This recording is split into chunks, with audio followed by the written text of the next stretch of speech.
We stepped forward in respect of Sri Lanka when it was facing a very deep economic crisis and very frankly when nobody else came forward. At the time we did it, it was not that we had a political conditionality which accompanied that. I mean, we were doing it as a good neighbor who did not want to see that kind of economic meltdown at our doorstep. Dr. Jaishankar used a very interesting phrase, non-reciprocal aid, in his initial remarks, and that's something India has given lots of unconditional aid to Bangladesh and Sri Lanka in particular, which seems to have not brought benefit. There have been government changes there which seem to be potentially adverse for India. So I'm curious how Dr. Jaishankar thinks about that, and in particular with Bangladesh, there's been lots of very concerning news about the religious minorities, Hindus and Buddhists in Bangladesh. I'm curious how India thinks about its role in protecting those minorities there.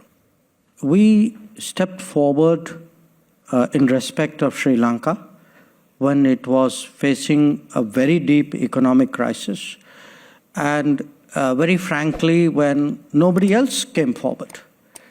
And I'm very glad we did it. We did it in a timely manner. We did it on scale. We put out $4.5 billion effectively. And what it did was it stabilized the Sri Lankan economy, and the rest of it was up to them. Now, at the time we did it, it was not that we had a political conditionality which accompanied that. I mean, we were doing it as a good neighbor who did not want to see that kind of economic meltdown at our doorstep. I think what happens politically in Sri Lanka, that's for their politics to work out.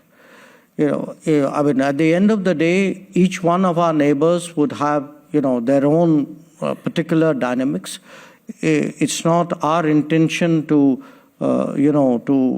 suggest that their dynamics must necessarily, adhere to what we might consider as being better for us. I think this is a real world. I mean, everybody makes their choices and then countries adjust to each other and find ways of working it out. In the case of Bangladesh, I would say it's a little bit different. What we have done over the last, particularly over the last decade, is to do projects of various kinds which have been good for both of us. That economic activity overall has picked up, logistics of that region has improved, and I think both countries have gained a lot out of that. So I would urge you not to be deterministic about it. It's not as though India is seeking to control every political move of every neighbor. That's not how it works. It doesn't work not just for us, it doesn't work for anybody else. I mean, every country will have its own dynamics, and in foreign policy, you try to read it, you try to anticipate it, you also respond to it. And I'm very confident at the end of it all in our neighborhood, the realities of interdependence, of mutual benefit, of the fact that our ability to get along will serve both our interests, those realities will assert themselves. That's been the history.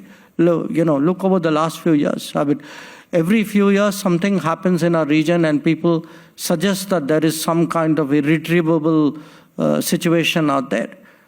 You then see the correctives beginning to manifest themselves. So I would take it in that spirit, and I'm quite confident that in both these cases, I would expect that our relationship would continue to be positive and constructive.